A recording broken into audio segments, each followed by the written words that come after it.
হরে কৃষ্ণ। শ্লোক 41। আচ্ছা, সখেতি মত্তা, গলাটা একটু বসেছে। প্রসবাং যদুক্তাং, হে কৃষ্ণ হে যাদব হে সখেতি, অজানাতা মহিমানং তবেদং, ময়া প্রমাদাদ প্রণয়েন বাপি, যচ্চ বহ সর্তমসাদ কৃতোসি, বিহার সজ্জা সন ভজনেষু, একতব পচু তৎসমক্ষং, তৎসাময়ে তমহম প্রমেয়ম। তোমার মহিমা না জেনে সখা মনে করে তোমাকে আমি প্রগল্ভভাবে হে কৃষ্ণ হে যাদব হে সখা বলে সম্বোধন করেছি। প্রমাদবশত প্রণয়বশত আমি যা কিছু করেছি তা তুমি দয়া করে ক্ষমা করো। বিহার, শয়ন, উপবেশন ও ভোজনের সময় কখন একাকী কখন বন্ধুদের সম্মুখে আমি যে তোমাকে অসম্মান করেছি, হে অচ্যুত, আমার সে সমস্ত অপরাধের জন্য তোমার কাছে ক্ষমা প্রার্থনা করছি। অর্জুন এখন কৃষ্ণের সেই ভয়ঙ্কর বিশ্বরূপ দর্শন করে তিনি তার কাছে ক্ষমা প্রার্থী হয়েছেন। তার কারণ আমি বৈশালীর দিয়ে উদাহরণ দিচ্ছি, জাস্ট এটা উদাহরণ। আজকের বৈশালী আমাদের ক্লাসের একজন, গীতা ক্লাসের ইনার ইঞ্জিনিয়ারিংয়ের একজন স্টুডেন্ট।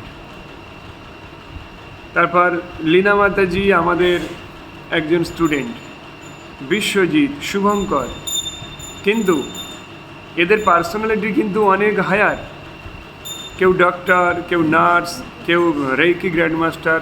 সবার নাম তো বলছি না, অনেকই আছে, তো জাস্ট একটা উদাহরণ সাপেক্ষে বলছি।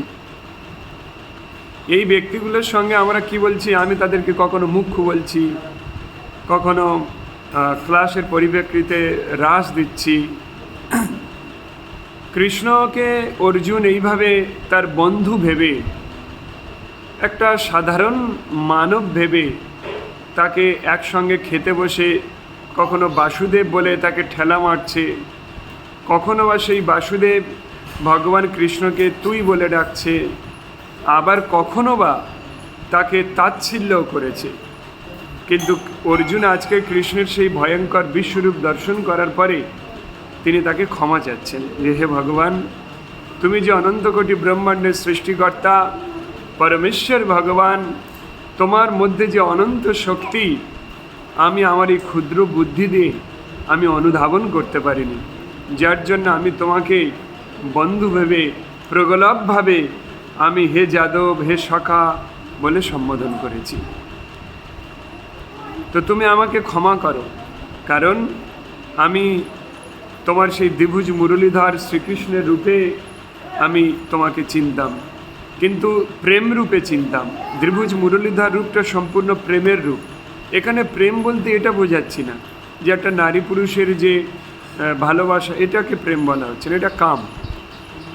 অ্যাকচুয়ালি আমাদের ভক্তি জীবনের এই যে সম্পর্ক, এটা সব কিন্তু ফুল প্রেমের সম্পর্ক। প্রেমের সম্পর্ক মধুর হয়। প্রেম অনেক প্রকারের হয়। সেই প্রেম কৃষ্ণের আত্মেন্দ্রিয় প্রীতিবাঞ্ছা তারে বলি কাম, আর কৃষ্ণেন্দ্রিয় প্রীতিবাঞ্ছা ধরে প্রেম নাম। কৃষ্ণকে সন্তুষ্ট করার জন্য যে প্রবণতা, এটা প্রেম। আজকের আমাদের ক্লাসে এই যে সম্পর্ক সবার মধ্যে, সবার এটা প্রেমের সম্পর্ক। আর এই জগতে তোমার বাবা মার সঙ্গে যে সম্পর্ক, তোমার স্বামীর সঙ্গে যে সম্পর্ক, তোমার প্রেমিক প্রেমিকার সঙ্গে যে সম্পর্ক, ওটা প্রেম নয়, ওটা কাম। ওটা কিছু জড় কামনা বাসনা সম্পর্ক, ওটা কাম, ওটা প্রেম নয়। প্রেমের সম্পর্ক এটা যেখানে কোনো স্বার্থ থাকে না। হ্যাঁ, তাই ভগবান কৃষ্ণের সঙ্গে আমাদের সবার প্রেমের সম্পর্ক। তো অর্জুনের সঙ্গে কিন্তু কৃষ্ণের যে সম্পর্ক ছিল একটা সময়, সেটা প্রেমের একদিকে, কিন্তু সেখানেও আবার কিছু জড় সম্পর্কেও ছিল। যেমন বন্ধুকে তুই বলেও তো ডাকতে পারে তাচ্ছিল্য করে।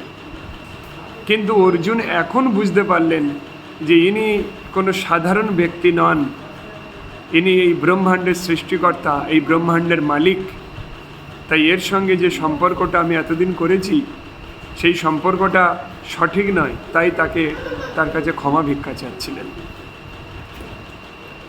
এইভাবে যখন কোনো ব্যক্তি কৃষ্ণের সঙ্গে প্রেমের সম্পর্ক স্থাপন করে বা তার গুরুর সঙ্গে প্রেমের সম্পর্ক স্থাপন করে, প্রেম বলতে বোঝালাম কোনো জড় কামনা বাসনা রহিত, এই সম্পর্কের মাধ্যমেই কিন্তু একমাত্র ভগবানকে জানা যায়। তাই অর্জুন তাকে ক্ষমা চাচ্ছেন যে ভগবান তুমি আমাকে ক্ষমা করো, আমি তোমার কাছে এতদিন যে সম্পর্ক স্থাপন করেছিলাম তোমার সঙ্গে, এই সম্পর্কটা প্রকৃত সম্পর্ক নয়, তোমাকে তাচ্ছিল্য করেছিলাম, আমার এর জন্য তুমি ক্ষমা করো। কৃষ্ণের পরিপ্রেক্ষিতে বলেছিলেন, কি বলেছিলেন? যে প্রেমের সম্পর্কটা এমন মধুর হয় যে সম্পর্কের মাধ্যমে গালাগালিটাও কিন্তু তার কাছে পূজার মতো হয়ে যায়। ভগবান কৃষ্ণ তার ভক্তদেরকে বলছেন, মুনি ঋষিদেরকে বলছেন যে মুনি ঋষিরা কঠোর তপস্যা করেন কিসের জন্য? কিছু একটা প্রাপ্তির জন্য, তো কোনো একটা সিদ্ধি লাভের জন্য। সেই মুনি ঋষিরা কঠোর তপস্যা করার পরেও আমি তাদের প্রতি সন্তুষ্ট হই না। কিন্তু আমার যারা ওই প্রেমের সম্পর্কে যারা আছে আমার সঙ্গে, তারা যদি আমাকে তাচ্ছিল্য করে, দুষ্ট কৃষ্ণ যদি আমার প্রতি তারা গালাগালিও দেয়, সেইটা বেদ বাক্যের মতো আমি তাদের প্রতি সন্তুষ্ট হয়ে যাই। কিন্তু মুনি ঋষিরা কঠোর তপস্যা করার পরেও তাদের প্রতি আমি অতটা সন্তুষ্ট নই।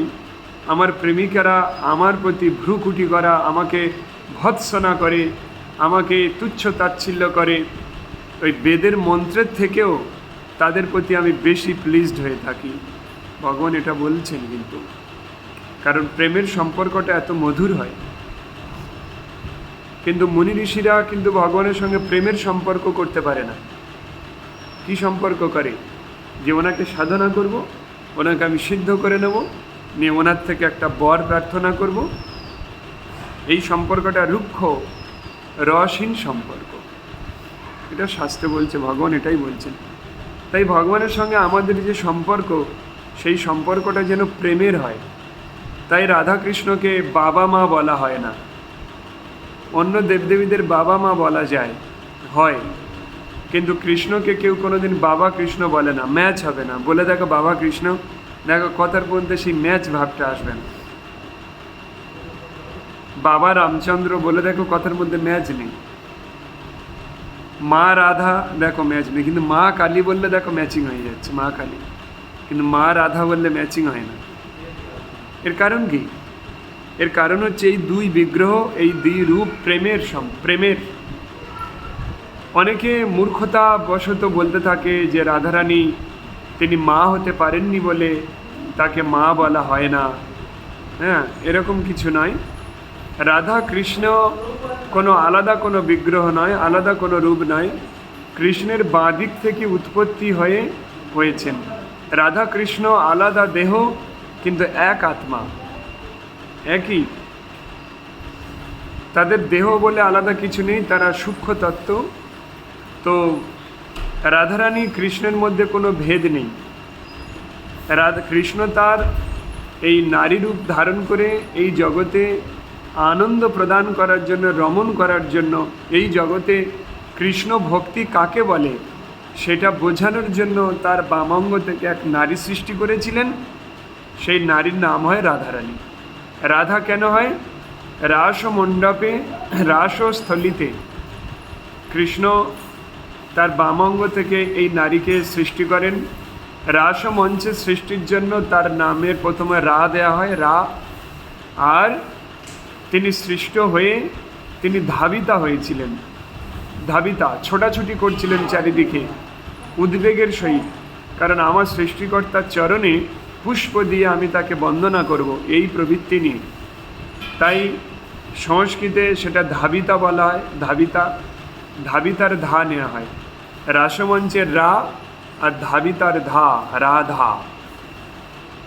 এবং আরেকটা সিস্টেম আছে আরাধনানাং সর্বেশাং, তিনি হচ্ছেন আরাধনায় শ্রেষ্ঠা। আরাধনা থেকে রাধা আসে। যেমন ওলাবুটা বিকৃত হয়ে লাউ হয়েছে, লাউয়ের অরিজিনাল নাম কি? ওলাবু। ওলাবুটা লাউ হয়ে গিয়েছে। তেমন আরাধনা, আরাধনাটা শটে রাধা হয়ে গিয়েছে, আরাধনায় শ্রেষ্ঠা। এ হচ্ছে তথ্য। তো সেই রাধারানী, তার নাম এই কারণেই রাধা হয়, তার কৃষ্ণের অঙ্গ থেকেই তিনি সৃষ্টি হয়েছেন এবং তাদের বিবাহ হয়নি, তাদের মধ্যে প্রেমের সম্পর্ক ছিল।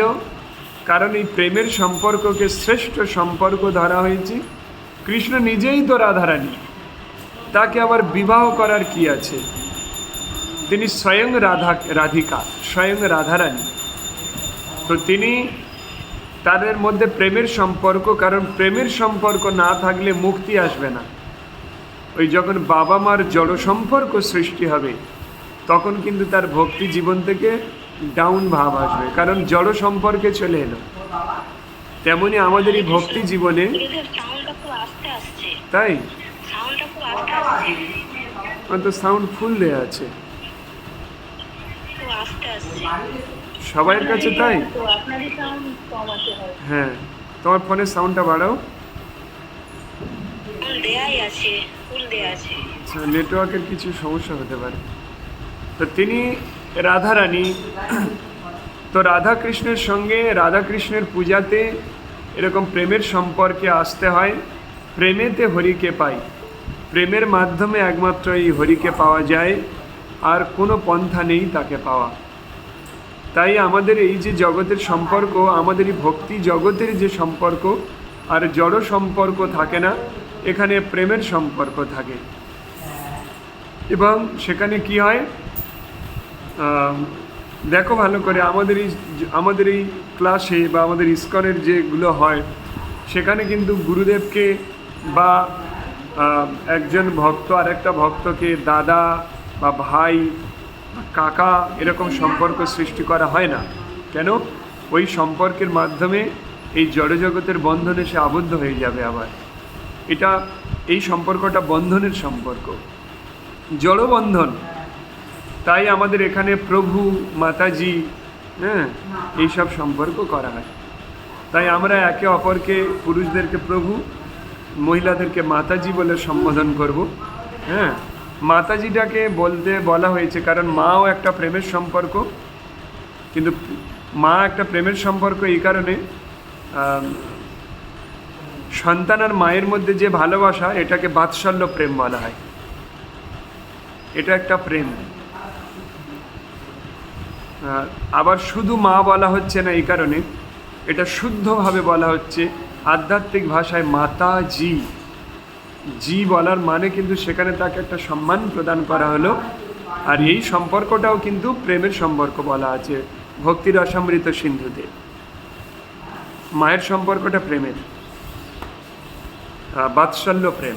প্রেম 5 প্রকার: শান্ত, দাস্য, বাৎসল্য, মাধুর্য। শান্ত, দাস্য, বাৎসল্য, মাধুর্য। শান্ত, দাস্য, সখ্য, বাৎসল্য, মাধুর্য। 5 প্রকারের প্রেম। তো সেই প্রেমের মধ্যে মাতাজি, এটা একটা প্রেমের সম্পর্ক। কিন্তু যখন মা বলবো, মা বললে কিন্তু এটা প্রেমের হবে না, জড় সম্পর্ক চলে আসবে। মাতাজি বলতে হবে, মাতাজি, আধ্যাত্মিক স্পিরিচুয়াল ল্যাঙ্গুয়েজ।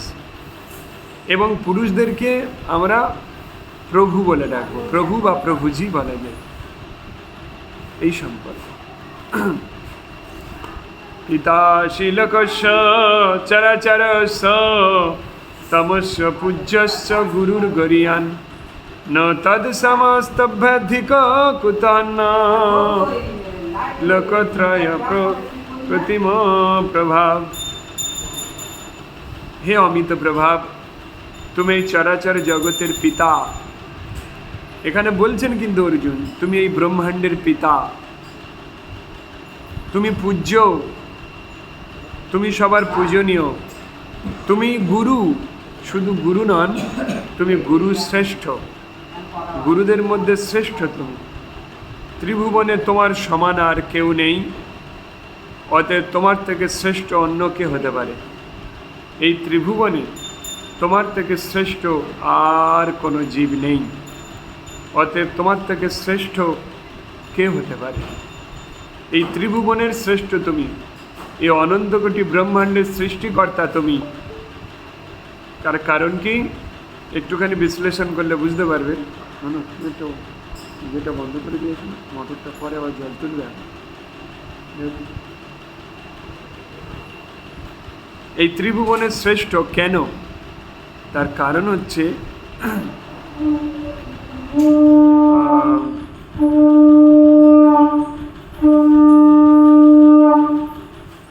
ये म्यूजिकটা না দিয়ে মুখে বলে কর, মুখে বল। जय जय श्री श्री राधा माधव पंचतत्व भगवान की जय। जय जगन्नाथ बलदेव सुभद्रा माई की जय। श्री श्री अक्षय तृतीया की जय। जय जय निताई गौर प्रेमानंदे हरि हरि बोल। 7:30 আচ্ছা, অনেকে এই টাইমটা সব ফিক্সড করে, অনেকে তো আছে প্রচুর ভক্ত, এই টাইমটা ফিক্সড হয়েছে। জয় জয় শ্রী শ্রী রাধা মাধব পঞ্চতত্ব ভগবান কি জয়। তো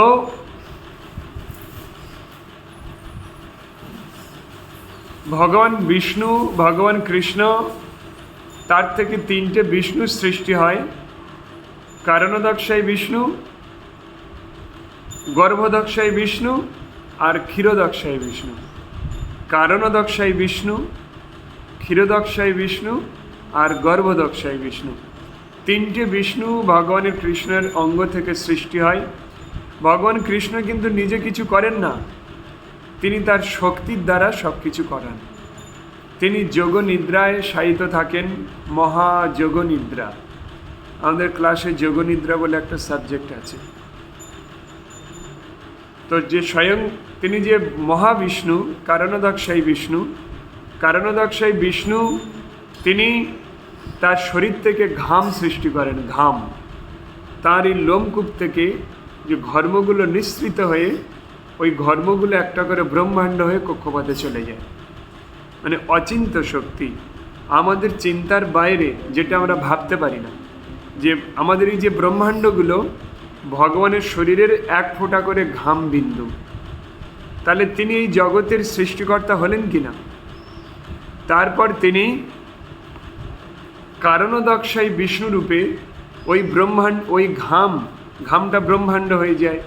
ওই ঘামের মধ্যে প্রবেশ করে তিনি ওই ব্রহ্মাণ্ডকে প্রাণবন্ত করে দেয়, ওখানে বিভিন্ন জীব সৃষ্টি করে দেন, সেটা ব্রহ্মার দ্বারা। কারণদক্ষাই বিষ্ণু এসে এই ব্রহ্মাণ্ডকে উজ্জীবিত করে তোলেন ব্রহ্মার দ্বারা, কারণ ব্রহ্মাকে ওই দায়িত্ব দেওয়া হয়েছে। এবং তারপর তিনি নিজেই আবার ক্ষীরদক্ষাই বিষ্ণু রূপে, ক্ষীরদক্ষাই বিষ্ণু মানে হচ্ছেন যিনি ক্ষীরোদ সাগরে শায়িত থাকেন, ক্ষীরের সমুদ্রে শুয়ে আছেন। সেই ক্ষীরদক্ষাই বিষ্ণু চতুর্ভুজ রূপে তিনি আমাদের হৃদয়ে 5টা বায়ুর উপরে প্রাণ অপান ব্যান সমান উদান, এই 5টা বায়ুর উপরে আত্মাকে নিয়ে তিনি ওখানে অবস্থান করেন। পায়ের ভিতরে চলে যাচ্ছে যখন 5টা বায়ুর উপরে তিনি ওখানে অবস্থানপূর্বক তিনি সাক্ষী রূপে বিরাজ করেন। এবং যাতে আমরা বেঁচে থাকতে পারি, শুধু আত্মা আমাদের শরীরে থাকলে আমরা বেঁচে থাকতে পারি না, কয়েক ঘন্টা থাকতে পারি, পরমাত্মাকেও থাকতে হয়। পরমাত্মা হচ্ছেন ক্ষীরদক্ষাই বিষ্ণু। তাই আমাদের যে অ্যাস্ট্রাল ট্রাভেলস যেটা হয়, সেটা ওই পরমাত্মা শরীরে থাকার জন্য শরীরটা কিছুক্ষণ বেঁচে থাকে। হ্যাঁ, এবং সেই পরমাত্মা তিনি আমাদের সাক্ষী রূপে থাকেন। আমরা কি করছি না করছি তিনি সব ওখানে দেখেন, আর জমালয়ে সেটা সেই নিউজ দেন। অর্থাৎ এখানে বলছে, আমি হে অমিত প্রভাব, তুমি এই চরাচর জগতের পিতা। কেন বলছেন? এই জগতের পিতা, এই ব্রহ্মাণ্ডগুলো তার ঘাম থেকে সৃষ্টি হয়, আবার তিনি এই ব্রহ্মাণ্ডে ঢুকে ব্রহ্মাণ্ডকে প্রাণবন্ত করেন, আবার এই ব্রহ্মাণ্ডের সৃষ্ট জীবদের হৃদয়ে প্রবেশ করে তাদেরকে বাঁচিয়ে প্রাণবন্ত করে সাক্ষী রূপে বিরাজ করেন। তাহলে তিনি পিতা হলেন কি না?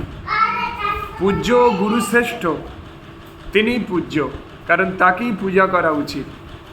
তিনি আবার গুরু। তিনি গুরু কেন? কারণ তিনি ডাইরেক্ট না এসে তিনি বিভিন্ন মারফত আসেন। কি? জীবের নিস্তার লাগি নন্দ সুত হরি, ভুবনে প্রকাশ হন গুরু রূপ ধরি। জীবের নিস্তার লাগি ওই নন্দ সুত হরি, মানে নন্দের পুত্র হরি কৃষ্ণ, উনি নিজেই গুরুরূপ ধারণ করে পৃথিবীতে আসেন। কিভাবে? ভৃত্যের পরিচয় নিয়ে, যে আমি কৃষ্ণের দাস। তাই গুরুদেবকে কি ভগবান বলা যায়? আমাদের দীক্ষার একটা প্রশ্ন আছে। না, গুরুদেবকে ভগবান বলা হয় না। গুরুদেব হচ্ছেন ভগবানের নিত্য দাস। এইভাবে, কারণ গুরুদেব নিজেকে ভগবান রূপে প্রকাশ না করে আসেন, তাই গুরুদেবকে ভগবান বলতে হয় না, বলার দরকার নেই। তাকে বলতে হয় যে তিনি ভগবানের নিত্য দাস। এই পরিচয়ে তিনি খুব প্লিজড হন, এর দ্বারাই তিনি সেই ব্যক্তি কৃষ্ণ ভক্তি লাভ করে। যে গুরুদেব ভগবান নন, গুরুদেব ভগবানের নিত্য দাস। গুরু ভগবানের একটা ফর্ম, কিন্তু তারপরেও তিনি তার পরিচয় কী রূপে দেন? আমি ভগবানের নিত্য দাস। এইভাবেই তাকে যদি কেউ রেসপেক্ট করে, তাহলে তার প্রতি সেই গুরুদেব খুব প্লিজড হন। ত্রিভুবনে তোমার সমান আর কেউ নেই। হে কৃষ্ণ, ত্রিভুবনে তোমার সমান আর কেউ নেই, অতএব তোমার থেকে শ্রেষ্ঠ অন্য কে হতে পারে? তোমার থেকে শ্রেষ্ঠ এই ব্রহ্মাণ্ডে আর কেউ হতে পারে না, কারণ তুমি এই ব্রহ্মাণ্ডের সব কিছুতেই ওতপ্রোতভাবে জড়িত। সূত্রে মণি গানা ইব। একটা সূত্রে যেমন মালার পুঁথিগুলো গেঁথে কেউ ধারণ করে থাকে গলায়, তেমন ভগবান কৃষ্ণ এই ব্রহ্মাণ্ডকে পুঁথির মতো তার গলায় ধারণ করে আছেন। তার শ্রেষ্ঠ সে ছাড়া আর কেউ হতে পারে? তস্মাদ প্রণম প্রণিধায় কায়ং প্রসাদায়ে তামহমি সমিড্যম পিতেব পুত্রস্য সখেব সখ্যু প্রিয় প্রিয়ার্হসি দেব সড়ুম। তুমি সমস্ত জীবের পরম পূজ্য পরমেশ্বর ভগবান। এই ব্রহ্মাণ্ডে যত জীব আছে, প্রত্যেকটা জীবের কর্তব্য তোমাকেই পূজা করা। তাই আমি তোমাকে দণ্ডবাদ প্রণাম করে তোমার কৃপা ভিক্ষা করছি। তাই আমি তোমাকে দণ্ডবাদ প্রণাম করে তোমার কাছে কৃপা ভিক্ষা করছি। হে দেব, পিতা যেমন পুত্রের, সখা যেমন সখার, অর্জুন বিলাপ করছেন এইভাবে যে পিতা যেমন পুত্রের, সখা যেমন সখার, প্রেমিক যেমন প্রেমিকার অপরাধ ক্ষমা করেন, তুমিও সেভাবেই আমার অপরাধ ক্ষমা করতে সমর্থ। তুমি দেখো, এই ব্রহ্মাণ্ডে, এই জগতে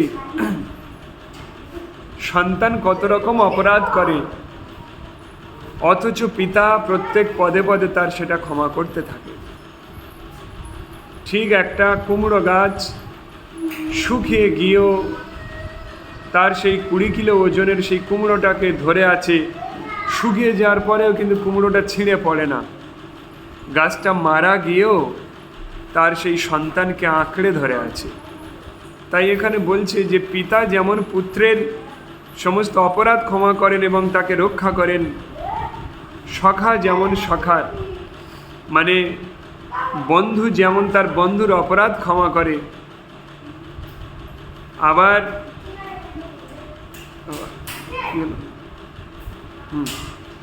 আবার প্রেমিক যেমন প্রিয়ার অপরাধ ক্ষমা করে।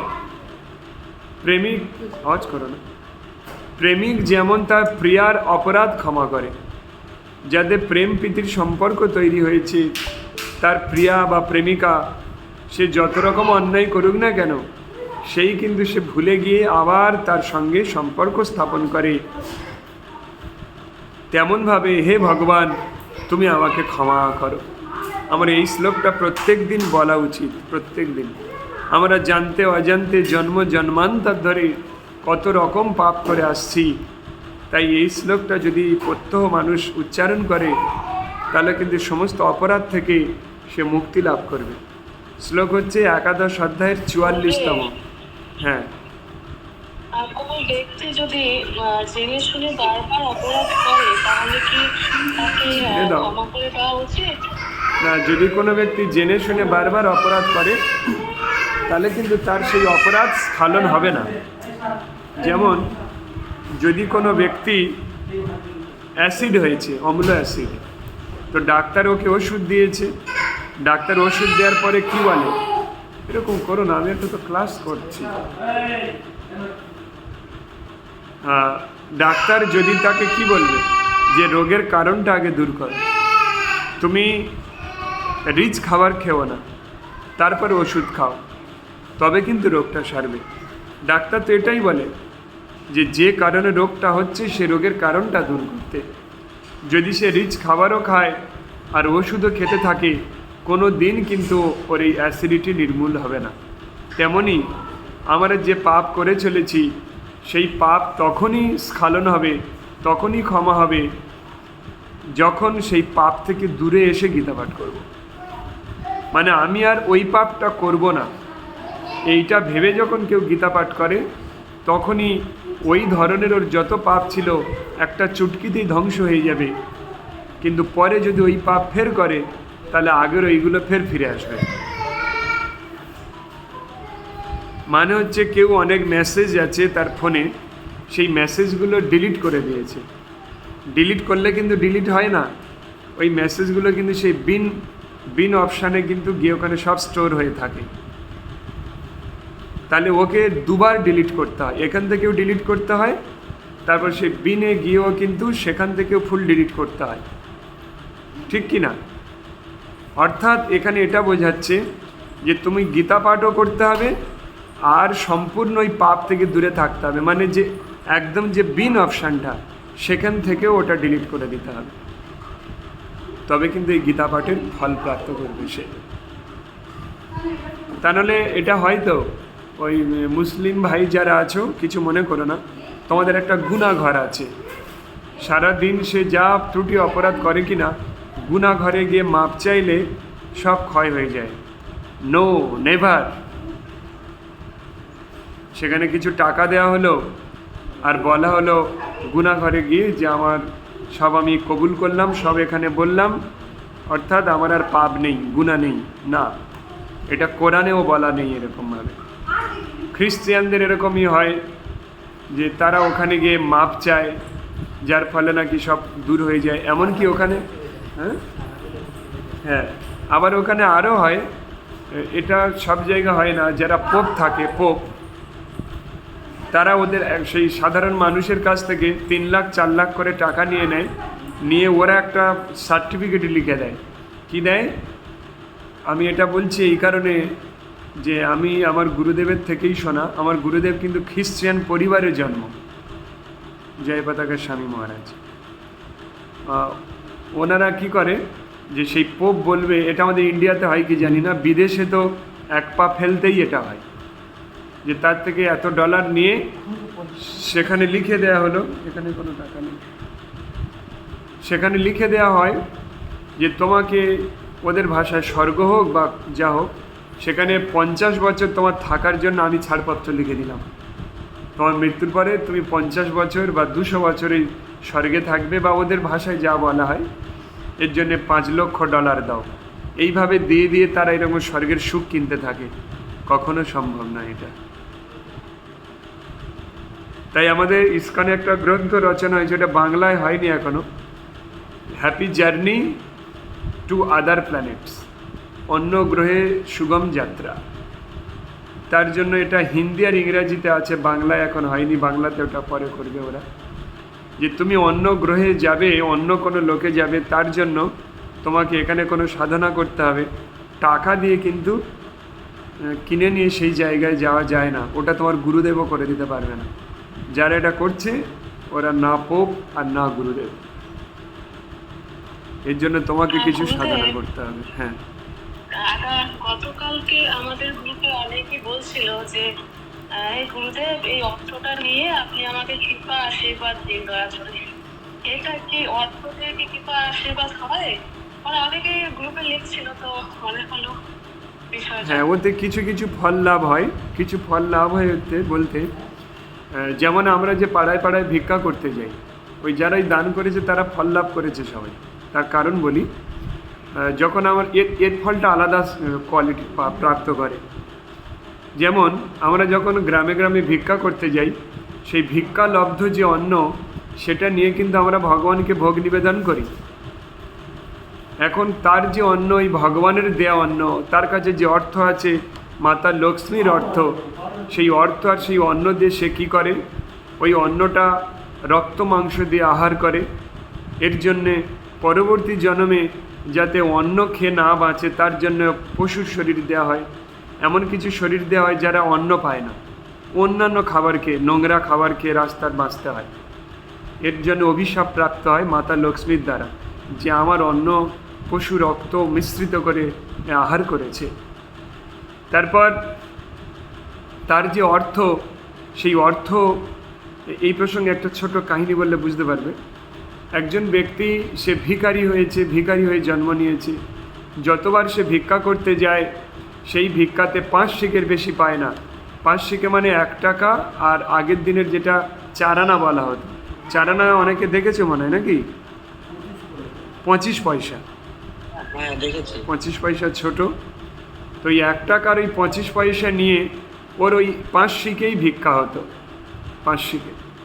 তো এখন একজন বৈষ্ণবের কাছে যান, গিয়ে বলছে, হে বৈষ্ণব ঠাকুর, আপনি কৃপা করে আমাকে বলুন আমার পরিস্থিতি এরকম কেন, আমি 1 ঘন্টা ভিক্ষা করলে 5 শিক হয়, আর সারাদিন ভিক্ষা করলেও 5 শিক হয়, এর বেশি হয় না।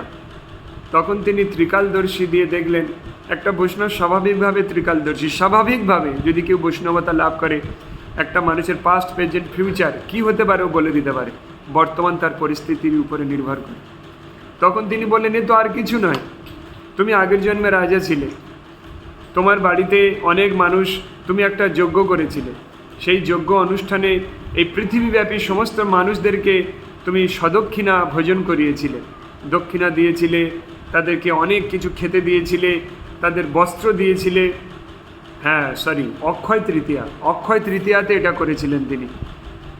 তো কিন্তু সেই দিনে একটা বৈষ্ণব এসেছিল, সে নোংরা গা ছিল, সে ভিখারি, তো তার পরার ভালো কাপড়ও ছিল না, তো সে ক্ষুধার্ত ছিল, কিন্তু তোমার কাছে এসে বারবার ভিক্ষা করাতে তুমি তাকেই কিছু খেতেই দিচ্ছিলে না, তোমার ওই আসরে যারা খেতে বসেছিল তাদের পাশেই বসতেই দিচ্ছিলে না তোমার সিকিউরিটিগণ।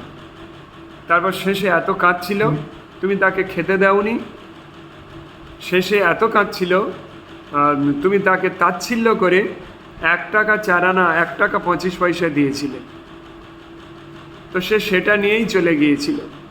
তা তুমি যেহেতু তাকে 1 টাকা 4 আনা দিয়েছিলে, তাই তোমার তাচ্ছিল্য করে দিয়েছিলে, তাই তোমার সমস্ত রাজত্ব নষ্ট হয়ে গিয়ে, কারণ তোমার ক্ষমতা ছিল দেয়ার, তাই তোমার রাজত্ব নষ্ট হয়ে তুমি এই জন্মে ভিখারি হয়ে ওই বৈষ্ণবকে যা দিয়েছিলে তাই তুমি পাচ্ছ। এবার তো সে আকুলভাবে ক্রন্দন করছে, আমি কি করব তাহলে? তখন তিনি বললেন যে তোমার কাজ, আজকে তুমি উপবাসী থেকে ওই 1 টাকা 4 আনাটা 25 পয়সাটা নিয়ে তুমি বৈষ্ণব সেবা দেবে। তো একটা বৈষ্ণবকে সেবা দেওয়ার পরে শ্রদ্ধাভাবে দিতে হয়, কারণ ও তাচ্ছিল্য করে দিয়েছিল বলে ওইটুকু, যদি ভক্তি সহকারে 1 টাকাই দিত তো ও 1 কোটি টাকার মালিক হতো। এখন ও তাচ্ছিল্য করে দিয়েছিল, তো বলছে এখন ভক্তিভাবে এটা করো। ভক্তিভাবে দেওয়ার ফলে পরের দিন ভিক্ষা করে গেলে 2.5 টাকা হয়, মানে 2 টাকা আর 50 পয়সা, সেটাতে বৈষ্ণব সেবা দেয়। তারপরের দিন ভিক্ষায় গেলে 5 টাকা হয়, এরকম ক্রমে ক্রমে ক্রমে ক্রমে সেটা 1 লক্ষ টাকায় পৌঁছে গিয়েছিল। আর তার বাড়িতে একটা মন্দির নির্মাণ হয়, আর সেখানে বৈষ্ণব সেবা হয়। আমি কারোর উদাহরণ দিতে চাচ্ছি না, আমি আমার নিজের উদাহরণ দিচ্ছি। আমার ভক্তরা সবাই জেনে আমার নিজের পরিচয় দিতে আমার কোনো দুঃখ লাগে না, কারণ আমি একটা সাধারণ মানুষ, সাধারণ একটা ছোটোখাটোই মানুষ, আমি কোনো হায়ার কোয়ালিটির নই। আমি পাড়াতে পাড়াতে এই তিলক মালা পরে সাইকেল নিয়ে রুটি এইভাবে রুটি বলে হেঁকে হেঁকে রুটি বিক্রি করেছি। পেয়ারা বিক্রি করেছি, কিন্তু সেইগুলো করার অন্তিম পরিস্থিতি কী ছিল, পাড়াতে ভিক্ষা করেছি, সেইগুলো নিয়ে এসে একাদশীর দিন এখানে বৈষ্ণব সেবা দিতাম। আমি, আমার মা, লালচাঁদপু, আমার ভাই, আমার এটা করতাম। আমাদের কোনো কোটিপতি হওয়ার লালসা এটা করতাম না। আমাদের মনটা এরকম যে আমরা সেবা দেওয়ার প্রবৃত্তি আমাদের এইরকম, এটা দিয়ে যে ভিক্ষা করে কোটি টাকার মালিক হব, আজও 1% এই ভাবনা নেই। ভিক্ষা করে যদি এই ভাবনা থাকতো তাহলে আজকের এত ভক্ত আমাদের সঙ্গে আসতো না। এমন দিন ছিল, অ্যাজবেস্টাসের চাল ছিল, সেখানে বর্ষার সময় বাটি পেতে দিতে হতো, চারিদিকে বসার জায়গা নেই। আরে ভাঙা অ্যালবেস্টার কার বাড়ি থেকে চেয়ে এনে এরকমভাবে করা হয়েছিল, কোথাও ছই দেয়া, এরকম পরিস্থিতি। দুঃখদায়ক, 15 বছর আগের কথা, 11-12 বছর আগের কথা। তারপরে এইভাবে আমরা দিন কালাতিপাত করি, অতিবাহিত করি। ভিক্ষা আমাদের বৃত্তি ছিল। একদিন ভিক্ষা না গেলে পরের দিন আমাদের কি খাবো সেটুকুও নেই, কারণ আমরা ধর্ম করার জন্য বিতাড়িত সবাই। তো আজকের পরিস্থিতি দেখো, আজকের পরিস্থিতি আমাদের যে বিল্ডিংটা হয়ে গিয়েছে, কি করেছি আমরা, ভিক্ষাই তো করতাম। আর আমি তো ইউটিউবে তো এই 3 মাস আমাদের প্রোগ্রাম চলছে, এর আগে কিভাবে চলেছে, পুরো ভিক্ষালব্ধ। আর অ্যাস্ট্রোলজিটা ছিল। তো এইভাবে আমাদের মন্দিরে এখন তো অন্তত 40-45 লাখ টাকার কাজ হয়ে গিয়েছে। কি এটা কি তার ফল নয়, তোমরা বলো? রিয়েল ভগবানের কৃপা এটা একদম। সেই ভিখারি থেকে তো, মানে আমরা তো ভিক্ষা করে বৈষ্ণব সেবা দিয়ে দিয়ে এটা হয়েছে। কিন্তু কেউ এসে বলছে আমি এটা 5 লাখ টাকা দিয়ে দিচ্ছি, এটা করো। কেউ বলছে এই করছি। এইভাবেই আমাদেরকে সবাই টাকা দিয়ে কিন্তু বিল্ডিং বানিয়ে দিয়েছে। তুমি বলো, আমরা ভিখারি, আমরা শুধুমাত্র একাদশীর দিন করে ভক্ত সেবা দিয়েছি। তার এফেক্ট কি আমি আমার এই জীবনে, এই জীবদ্দশায় অনুভব করছি। কেউ তো কোনো কিছু লাভ করার জন্য এই জন্মে কিছু করলে পরবর্তী জন্মে সৌভাগ্য তার লাভ করে, কিন্তু আমি, আমার মা, আমরা যারা আছি এই জীবদ্দশায়, এই জীবিতকালীন তার এফেক্ট আমরা দেখছি। ভিক্ষা করেছি, আপনারা ছিলেন শুদ্ধ ভক্ত ভগবানের, এই জন্য এটা সম্ভব হয়েছে। যাই হোক, তো সেই ভিক্ষা করেছি, সেই ভিক্ষালব্ধটা নিয়ে কিন্তু আমরা কোনো নিজের ইন্দ্রিয় তৃপ্তি করিনি কেউ, শুধু সেগুলো ভক্ত সেবা দেওয়া। এমন হয়েছে 1 বস্তা আলুর দাম দিতে পারছি না, বাকি করে এনে ভক্ত সেবা দেওয়া হয়েছে। সেইটা আবার পরের দিন আবার আমার ভিক্ষায় গিয়ে সেই টাকা শোধ করা হয়। মানে এরকমভাবেও আমাদের দিন গিয়েছে। আর এখন তো আমাদের একাদশীতে পুরো খরচা উঠে যায়। এখন এমন দিন হয়েছে আমাদের তো এই গীতা ক্লাসে যারা অনলাইনে আছে, এরকম দিন গিয়েছে একটা একাদশীতে 3,500-4,000 টাকা উঠে গিয়েছে। মানে আমাদের যারা ভক্তরা আসে তারাও তো দিয়েছে, প্লাস আমাদের অনলাইনে যে ভক্ত আছে তারাও পর্যন্ত আমাদেরটা এখন প্রদান করে। এটা কিভাবে হচ্ছে? এটা হচ্ছে শুধু এই কারণে যে এই যে ভক্ত সেবা দেওয়া হয়েছে, এই যে টাকা ওই অক্ষয় তৃতীয়াতে যারা এটা প্রদান করেছে, আমি চ্যালেঞ্জ করে বলছি, আমি যেটা পরীক্ষিত, আমার যারা দিয়েছি, যারা দিতে পারিনি সবার জন্য, যারা দিতে পারেনি তারা তো অন্তত আমাদের এই ক্লাসে অংশগ্রহণ করে যথেষ্ট। যারা দিতে পেরেছে তাদের ক্ষমতা ছিল, তারা দিয়েছে। যারা দিতে পারেনি তাদেরকে আমি একদম ছোট করছি না। তারা কিন্তু প্রত্যেকেই, কিন্তু তোমরা দেখবে এই জীবদ্দশায়, মৃত্যুর পরে তো যা হবে সে বলার কথা নয়, কারণ মৃত্যুর পরে এই পৃথিবীতে আসবে না আমার ভক্তরা। তাহলে আমার এই ধর্ম করা, আমার এই গীতা করা বৃথা। হ্যাঁ, আমার এই ভক্তরা এই জগতে, এই দুঃখময় জগতে তারাই আর জন্ম নেবে না, তারা ভগবত ধামে যাবে। কিন্তু এই জীবদ্দশায় তারা, যারা কালকের এগুলো প্রদান করেছে, এই জীবদ্দশায় তারা অনুভব করবেই করবে যে এর এফেক্টটা কতটা। কিন্তু সব কিছু একটু ধৈর্য ধারণ করতে হয়। ওই সেদিনে বললাম যে তুমি যদি এক্ষুনি ফল পেতে চাও তাহলে মদ খেতে হবে, কারণ খেলেই সঙ্গে সঙ্গে এফেক্ট বুঝতে পারবে মদের কি এফেক্ট। এক্ষুনি যদি কিছু পেতে চাও, এটা রাক্ষসেদের প্রবৃত্তি। রাক্ষসেরা সব কিছু এক্ষুনি পেতে চায়, কিন্তু দেবতারা ধীরে পেতে চায় এবং অনেক ভালো কিছু পায়। তাই ধৈর্য ধারণ করা দেবতার লক্ষণ, আর ধৈর্য ধারণ করা যারা করতে না পারে এটা রাক্ষসের লক্ষণ। শুধুমাত্র ধৈর্য ধারণ করো, আর এই জীবদ্দশায় দেখো সব কিছু কীভাবে শুধু পজিটিভ হতে থাকছে। কিন্তু এই পৃথিবীতে তো আমরা আছি, নেগেটিভিটি একটু তো নিতেই হবে, কারণ এই পৃথিবীর পরিবেশটা তো নিতেই হবে একটু। তুলসী মহারানীর শরীরেও পোকা লাগে, স্বয়ং দেবীর গায়ে। আমাদেরও কিছু একটু তো সমস্যা হবে, কিন্তু এই জীবদ্দশায় তার এফেক্ট লাভ 100% করবে। শুধু ধৈর্য ধারণ করো আর সঙ্গে থাকো, সঙ্গে থাকতে হবে। বলছে গুরুদেব, গীতা কেউ যদি দান করে হুম। তো মানে কি হয় এটাতে, মানে কোনো কি ফল লাভ হয় না? অ্যাকচুয়ালি গীতা দান তো আমি নিজেও করি। আমি তো গীতা দানের প্রভাব বলবো তাহলে একটুখানি। গত এই যে গেল কি বলে, দামোদর ব্রত গেল, দামোদর মাস মানে ওই কার্তিক মাসে লক্ষ্মী পূজা থেকে পর্যন্ত, রাস পর্যন্ত, এই যে সময়টাতে, এবং যেমন গতকালও গিয়েছি, আরও এরকম বছরে অনেকগুলো সময় আসে গীতা দানে। আমি ওই সময় 108টা গীতা দান করার প্ল্যান করেছিলাম। 108টা, অন্য কোনো গীতা নয় কিন্তু, ইসকনের এই বড় গীতা দান করতে। অন্য গীতা দান করে অপরাধ হয়ে যাবে। তার কারণ হচ্ছে ওখানে শ্লোকটা পর্যন্ত প্রিন্টিং ভুল আছে। ও যদি গীতার শ্লোক ভুল পাঠ করে তাহলে তো ওই গীতার ওর হয়তো ক্ষতি হবে না, কিন্তু কোনো তো ফল লাভ করবে না তুমি। আমাদের এই গীতা দান করব বলে আমি টাকা রেডি করতে না পেরে আমি করতে পারিনি। আমার গীতা দানের সামনে প্ল্যানিং আছে, সেই গীতা দানে তোমরা অংশগ্রহণ করবে। কিন্তু গীতা দান করার জন্য কিন্তু যথেষ্ট পাত্রের প্রয়োজন। যে ব্যক্তি গীতার মর্ম জানে না, যে ব্যক্তি গীতাটা লাল কাপড় জড়িয়ে ঠাকুর ঘরে রেখে দিয়েছে, ওকে গীতা দান করে কী হবে? গীতা দান যদি কেউ করে, এই ব্রহ্মাণ্ড দান করার ফল লাভ করে সে। গীতা পুস্তক যদি কেউ দান করে না, মানে তার আর কিছু করার থাকে না। সে যে ধর্মকর্ম যে করবে সারা জীবন, তার আর কিচ্ছু সাধন ভজন ধর্ম কিছু করার আর বাকি থাকে না, সব হয়ে যায় সঙ্গে সঙ্গে। একদম ভগবানের চরণে গিয়ে ভগবানের সম্মুখে সবসময় বাস করার সৌভাগ্য লাভ করে ফেলে সে। তাই গীতা দান যারা করতে চাও, আমি একটা টাইম বলবো, সেই টাইমে করবে। আর আমাকে বিশ্বাস করে, কি বিশ্বাস? তোমাদেরকে আমাকে গীতার মূল্য দান করতে হবে। গীতা দান কোথায় করব, কাকে করব, সেটা আমি দেখব। এবং যারা এটা দান করবে তাদের নামগোত্র ধরে করা হবে। এবং ওর একটা টাকা, ওই গীতা দানের একটা টাকা আমার নিজের কাছে আমি রাখবো না, কারণ আমি তাহলে